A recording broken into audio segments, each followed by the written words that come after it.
R15M का जब हमने रिव्यू किया था तो कई लोगों ने हमसे कमेंट सेक्शन में पूछा था कि R15M और R15V4 में क्या अंतर है, क्योंकि इन दोनों ही बाइक्स में 6 से 8 हज़ार रुपये का अंतर है। तो सवाल ये है कि ऐसा क्या अंतर है जिसके लिए आप 6 से 8 हज़ार रुपये अलग से देते हैं इन दोनों बाइक्स में। तो आपके इन सारे सवालों के जवाब आज हम देंगे। आज हम आपको इन दोनों ही बाइक्स के फीचर्स और स्पेसिफिकेशंस के साथ इनके लुक्स में जो अंतर है वो भी बताएंगे। तो दोस्तों, मैं हूं मिश्रा और आप देख रहे हैं NBT लाइव। लुक की बात करें तो पहले एक काम कीजिए, आप दोनों बाइक्स को एक बार अच्छे से देख लीजिए। R15V4 को देख लीजिए, R15M को देख लीजिए। दोनों ही बाइक्स को जब आप सामने से देखेंगे तो आपको कोई भी अंतर पता नहीं चलेगा। दोनों बाइक देखने में बिल्कुल सेम जैसी लगती है। अंतर जो है वो ये कि इसका जो फ्रंट है वहाँ पर एकदम ये क्लीन है, यहाँ पर कोई भी आपको डिटेल्स नहीं दिखाई देते हैं। लेकिन जैसे ही आप R15 में चलेंगे तो यहाँ पर आपको देखिए ब्लैक कलर का ये डिटेल दिखाई दे रहा है, उसके नीचे ब्लू कलर का ये स्टिकर छोटा सा लगा हुआ है और यहाँ पर R15M की बैजिंग दी गई है। तो ये एक जो डिफरेंस है वो आपको पता चल जाएगा कि ये R15 है और ये R15V4 है। तो दोनों के बीच का जो पहला अंतर आपको ये है कि यहाँ पर आपको ये जो दिखता है, स्टिकर लगाया गया है, डिटेल्स लगाए गए हैं, वो पता चलता है। बाकी सामने से ये पूरी तरीके से बाइक आपको एक तरीके से दिखती है, कोई भी अंतर नहीं। यहाँ पर जो आपको यामाहा का मोटरसाइकिल कनेक्ट का ये स्टिकर दिखाई देता है। लेकिन जब बात करेंगे आप यहाँ पर R15 की, तो यहाँ पर ऊपर की तरफ आपको 3D लोगो दिखाई देता है, 3D बैजिंग दी गई है R15M की। तो ये एक अंतर है दोनों के टैंक पर। इसके अलावा यहाँ पर जो देखिए आपको एक कवर मिलता है, यहाँ पर भी R15 की बैजिंग दी गई है, यहाँ पर दोनों साइड देख लीजिए। लेकिन जब आप R15V4 पर चलेंगे तो यहाँ पर आपको सिर्फ एक नट टाइप का मिलता है, यहाँ पर कोई भी आपको R15 की बैजिंग नहीं मिलती है। तो एक ये जो डिफरेंस है, हालांकि बहुत ही छोटा डिफरेंस है, कहने वाली बात है। सीट्स पर आते हैं, दोनों ही बाइक्स की सीट्स पे जहाँ पर आपको अंतर दिखेगा, इसकी जो बाइक की सीट है वो आपको एकदम प्लेन दिखेगी, जबकि यहाँ पर जो है वहाँ पर आपको टेक्सचर दिखाई देंगे। तो आपको ये कार्बन फाइबर वाली थोड़ी सी फीलिंग देगा। यहाँ पर जो इसकी बाइक है वो थोड़ी डिज़ाइन में है सीट्स, और ये जो है R15 की जो सीट्स है, देखिए ये पर यहाँ पर आपको ये जो डिज़ाइन दिख रही है और इसकी जो क्वालिटी है वो भी थोड़ी सी हार्ड है, तो ये मतलब अच्छी है।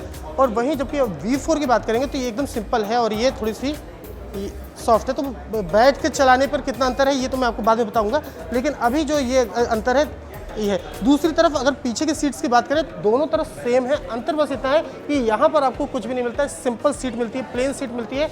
लेकिन जब आप R15M पर जाएंगे तो यहाँ पर R15M की बैजिंग दी गई है सीट पर, जो देखने में इसे आपको अलग बनाती है। अंतर सिर्फ एक चीज़ और आपको यहाँ मिलेगा, वो ये है कि यहाँ पर जो आप सस्पेंशन देख रहे हैं उसमें येलो कलर का है R15 में, जो उसको देखने में काफ़ी स्टाइलिश बनाता है। देखने में यहाँ पर येलो कलर का है, बल्कि जबकि R15V4 में जब आप जाएंगे तो इसमें ब्लैक कलर का ही, जिस कलर का इसकी बॉडी है, थीम है, उसी कलर का यहाँ पर आपको यहाँ पर सस्पेंशन की कॉइल जो मिलती है। तो बेसिकली बस यही अंतर है, इसके अलावा कुछ नहीं है।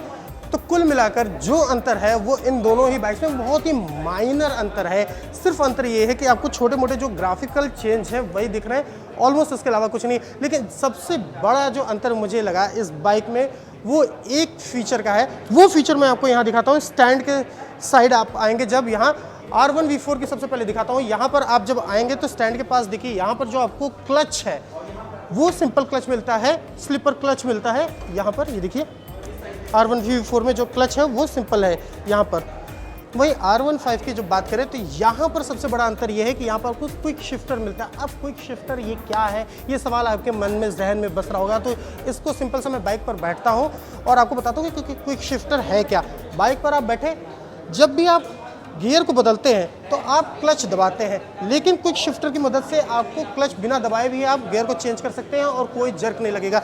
ये जो फीचर है वो मोटर स्पोर्ट बाइक में आपको मिलता है, रेसिंग बाइक में मिलता है, क्योंकि जो मिली सेकेंड का अंतर है वो मिली सेकेंड का अंतर काफ़ी एक बाइक को और दूसरी बाइक को अंतर बना देता है। यानी रेसिंग बाइक जो होती है उसमें आपको क्विक शिफ्टर मिलता है, वहाँ पर जो मिली सेकेंड बचते हैं उसी से रेस में बहुत बड़ा अंतर आता है। तो इसमें क्विक शिफ्टर मिलता है, उसमें क्विक शिफ्टर नहीं मिलता। अब क्विक शिफ्टर क्या करता है मैं आपको बता देता हूँ कि ये जो सेंसर लगे हुए हैं ये क्या करते हैं, जब आप अपने क्लच को चेंज करते हैं तो कुछ सेकंड के लिए इंजन को बंद कर देते हैं।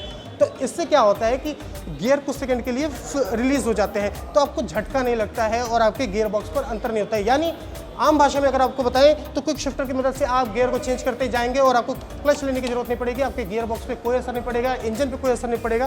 तो ये एक अच्छा फीचर है। हालांकि 150 सीसी सेगमेंट में इसका कोई बहुत ही खास यूज़ है नहीं, लेकिन फिर भी जो अंतर है वो अंतर यही है कि इसमें आपको क्विक शिफ्टर मिलता है, उसमें क्विक शिफ्टर नहीं मिलते। तो दोनों बाइक में जो बेसिकली एक बहुत बड़ा अंतर यही है कि इसमें क्विक शिफ्टर मिलता है, इसमें क्विक शिफ्टर नहीं मिलता।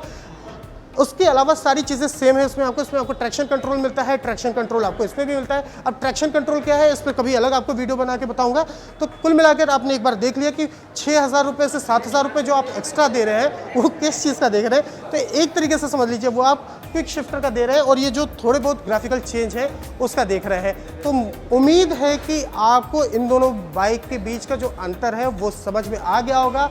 आपको क्या लगता है कि इस फीचर के लिए जो आप 6,000 रुपये एक्स्ट्रा दे रहे हैं वो वैल्यू फॉर मनी है कि नहीं है? और आप हमको ये भी बता सकते हैं कमेंट बॉक्स में कि 150 सीसी से 160 सीसी सेगमेंट में क्या क्विक शिफ्टर का इस्तेमाल करने की ज़रूरत है भी या नहीं। और ऐसी वीडियो के लिए देखते रहिए NBT लाइव।